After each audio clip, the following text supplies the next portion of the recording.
Alors bonjour à toutes et à tous, Michel pour le direct de la Web TV. On est avec Alban, président des Sucreurs. Bonjour Alban. Bonjour Michel, bonjour à tous. Alors Alban, tu viens aujourd'hui nous parler de la semaine jaune. La couleur, on sait pourquoi, ça va être quoi cette semaine jaune? Alors la semaine jaune, alors la couleur, parce que c'est notre couleur de l'association, la couleur des t-shirts de l'association depuis 2012, le jaune. Et puis, alors qu'est-ce que sera la semaine jaune? Alors la semaine jaune va avoir lieu du 14 au 25 mai.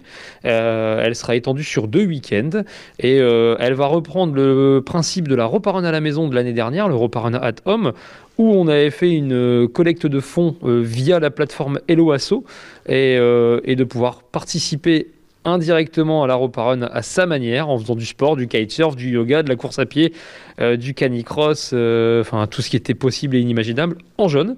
Et à ça, on a couplé cette année avec le défi des 12 kilomètres au départ et à l'arrivée de Bertry, en gros.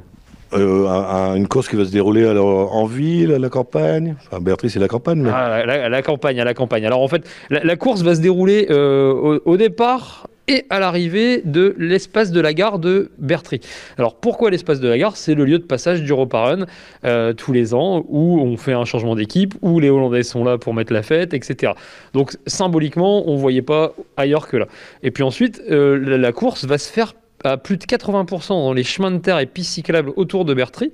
Donc on sera, alors pour ceux qui connaissent un petit peu, c'est le nouveau cimetière, le pont d'Inchy, la piste cyclable entre Bertry et Caudry, le Tronquois, le chemin de remembrement entre Caudry et Montigny, et puis on reviendra dans la ville de Bertry pour redescendre au parc de la gare.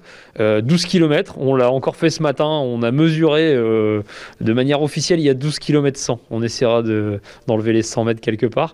Et le but, ce sera donc c'est un défi, en plus en parallèle de la repas run à la maison, qui nous rappellera un petit peu ces courses à pied qui nous manquent, Orsk, Cambrai, Caudry, toutes les courses à pied du dimanche matin, hein, le trail urbain également, et ça nous permettra de se challenger entre nous. C'est-à-dire que les gens vont s'inscrire via la plateforme LOASO, la participation en fait sera libre et il faudra faire un temps, le meilleur temps possible, en course à pied, en marche, en vélo et en canicross. Il y aura 4 classements.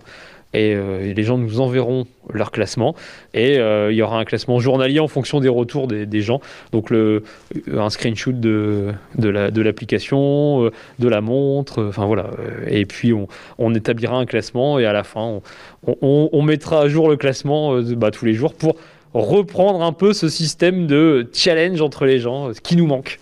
alors les gens, ils vont quand ils veulent. Alors ils vont quand ils veulent. En fait, l'idée de la semaine jaune, en fait, pour reprendre un petit peu l'historique de cette semaine jaune, on avait l'idée, après le Covid de l'année dernière, de garder une semaine et de se dire on va faire une expo, on va aller voir les enfants dans les écoles, etc. Et c'était bien une semaine, un week-end avant, le week-end pendant. Et puis bien sûr, le Covid a fait que, donc on s'est retrouvé ici un peu le bec dans l'eau, et on a dit on garde la semaine jaune et on propose aux gens de courir et de faire le repas run à la maison, mais aussi le challenge 12 km. En fait, le challenge des 12 km, les gens s'inscrivent une fois et peuvent le faire 15 fois s'ils veulent, 3 fois par jour, tous les jours, ils font ce qu'ils veulent. Le but, c'est de faire leur meilleur temps, leur meilleur temps. Après, ils peuvent aussi se dire, tiens, je vais faire les 4 compétitions, entre guillemets, et puis de faire les quatre meilleurs temps dans les compétitions. Ils le peuvent, ils le souhaitent. Le but, c'est une inscription d'un montant qu'ils le souhaitent. La possibilité d'avoir un t-shirt également aux 250 premiers inscrits en fonction des tailles restantes, bien entendu, je préfère le dire. Et puis après, aller s'amuser tout simplement sur le parcours balisé à cet effet. Ouais, d'ailleurs, j'ai eu le président du Canicross de Caudry, Thierry, qui m'a dit qu'elle allait mettre une équipe dessus, hein. Ah ouais, oui, oui, on l'a eu on l'a vu par message avec Étienne également, Étienne Cotret. Et en fait, ils étaient très contents qu'on pense à eux, mais je pense que c'est important d'essayer de rassembler tout le monde, surtout en ce moment. Enfin, c'est très très compliqué. Alors, j'ai vu que des dons en ligne, parce que vous avez besoin d'argent quand même pour vos actions. Exactement. Les dons en ligne, en fait, nous permettent de continuer de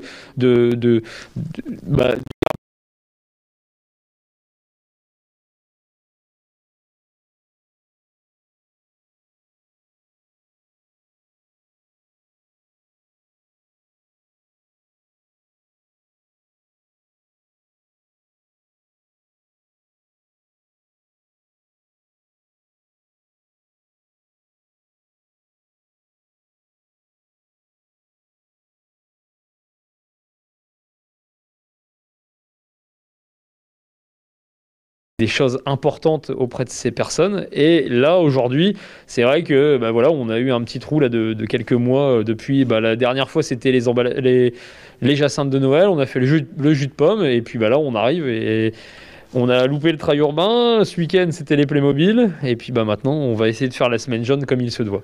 Et surtout que ce que vous achetez pour aider, c'est des sommes assez faramineuses. Hein. Ouais, c'est un peu le problème. Et là, je suis tout à fait d'accord avec toi. Aujourd'hui, on est sur des choses qui sont très très chères parce que c'est spécifique à quelque chose. Et donc voilà, donc c'est très très cher. Mais au-delà de ça, et là, je vais annoncer quelque chose qui nous fait très très plaisir au fond. En fait, on a déjà un projet qui est validé et qui va être financé ici dans quelques semaines avec la clinique Sainte-Marie de Cambrai. C'est un lit Rotoflex. On a acheté un lit Rotoflex.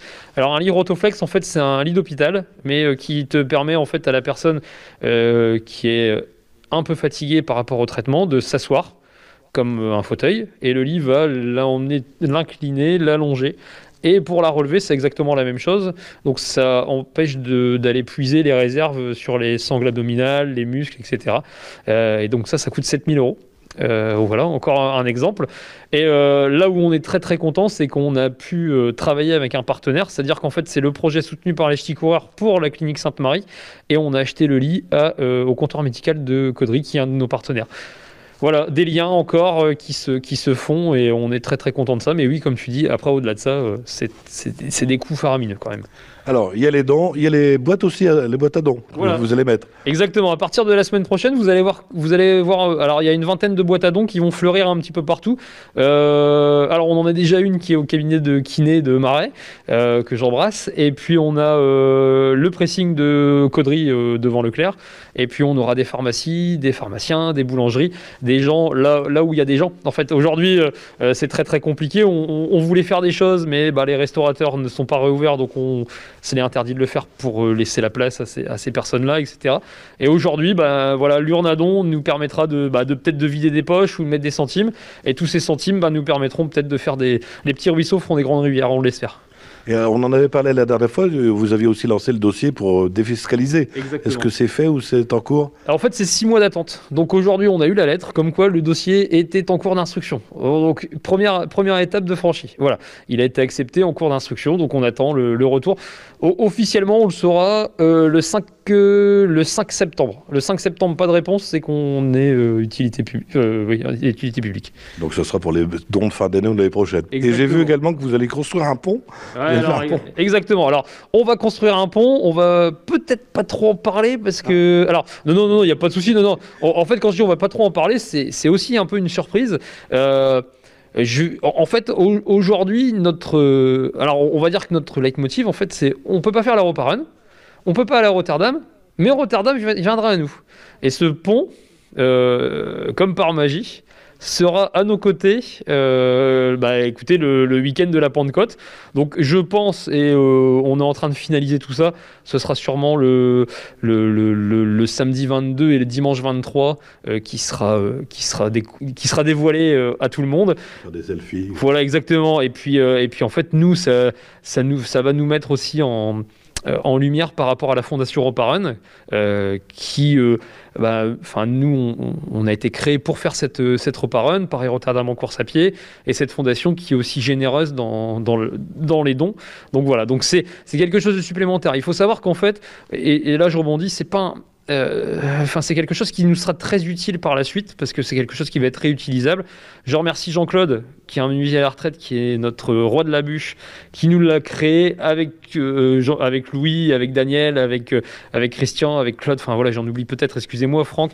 Mais c'est quelque chose qui nous a permis de nous retrouver un tout petit peu et puis qui nous servira et qui, j'espère, servira à la Fondation Roparun pour nous mettre encore un peu plus en lumière en Hollande et dire que voilà, on est des petits Gaulois, mais on a des grandes idées et on a d'autres idées pour la suite, bien entendu. Mais ça, on les garde secrets. Voilà, alors on les garde secrets et puis je pense qu'il faudra déjà dévoiler ce pont qui, j'espère, fera grand bruit. Et voilà, Et pour revenir sur ce pont, on remercie, au-delà de ça, on remercie Théodore Peinture qui nous a fourni la peinture. Et puis on remercie Madame Claire qui nous a financé la totalité du pont également. Voilà, tout simplement. Voilà, au nom des Ch'tis Croire, on est content parce que voilà, encore une fois, c'est quelque chose qui va nous permettre de grandir et de grandir. Peut-être qu'on le verra pas forcément, mais de grandir auprès de la Fondation Roparonne et de continuer d'instaurer ce climat de confiance entre la Hollande et la France et toujours soutenir des projets ici autour de nous. Eh ben, je crois qu'on a fait le tour, Alban. Voilà, toutes les infos pour l'association pour les dons, tout ça, ça sera sur la page Facebook, le site internet. Oui, à partir de ce week-end, on va mettre en page tout ça. Et enfin, tout est déjà en page, mais on va l'alimenter ce week-end. Et à partir de lundi pour les premières inscriptions. N'oubliez pas que les t-shirts, ce sera en fonction des tailles et les 250 premiers inscrits. Là, on pourra pas trop faire autrement. Et ce sera une remise en main propre. On aura un stand quelque part qui nous permettra un ou deux, on avisera, mais de venir vers vous et de vous déposer les t-shirts, tout simplement. Voilà. Alban, merci, bon courage. Merci Michel, merci à tous, et puis merci de croire en nous. Alors, vous savez, comme d'habitude, c'est le mot de la fin. Si vous avez des amis qui n'ont pas Facebook, ça sera retransmis tout à l'heure sur le www.direct-de-awebtv.fr. Et c'est nouveau sur notre chaîne YouTube. N'hésitez pas à vous abonner. Et c'est en haute définition. C'est sympa. Bye bye. À très bientôt.